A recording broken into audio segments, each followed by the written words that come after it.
4 vaksin penting yang orang dewasa perlu ambil dan patut ambil.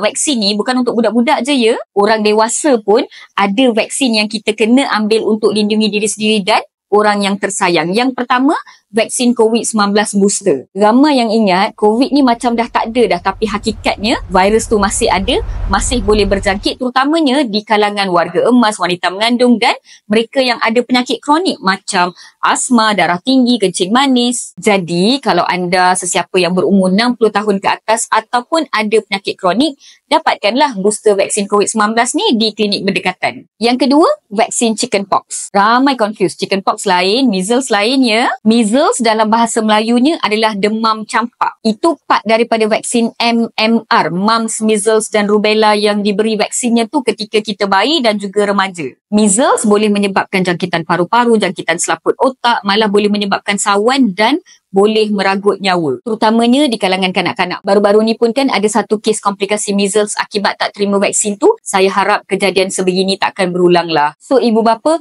tolong periksa jadual imunisasi anak masing-masing. Kalau tak pasti dah ambil ke belum, cek dengan klinik kesihatan berdekatan dan dapatkan vaksinasi untuk anak anda dengan segera. Chickenpox pula dalam bahasa Melayunya adalah cacar air. Ia mudah berjangkit dan menyebabkan demam, ruam melepuh dan rasa sangat tak selesa. Kebanyakan kita kena jangkitan chickenpox waktu kita masih kecil lagi, tapi kalau tak pernah kena ataupun tak pernah ambil vaksin, risiko dijangkiti sebagai dewasa lebih tinggi, lebih teruk dan lebih leceh nak jaga. Jadi sesiapa yang berumur 12 bulan ke atas boleh ambil ia 2 dos selang 4 hingga 8 minggu. Jadi bincanglah dengan doktor anda ya. Yang ketiga, vaksin influenza. Jangkitan influenza bukan demam selsema biasa ya. Warga emas yang ada at least satu penyakit kronik boleh dapat komplikasi jangkitan influenza yang sangat kritikal. Sebab tu kerajaan bagi vaksin influenza secara percuma untuk golongan ni dekat klinik kesihatan. Jadi temanlah orang tua anda pergi dapatkan vaksin influenza. Bantu mereka untuk cegah jangkitan. Yang keempat, vaksin Tdap untuk wanita mengandung.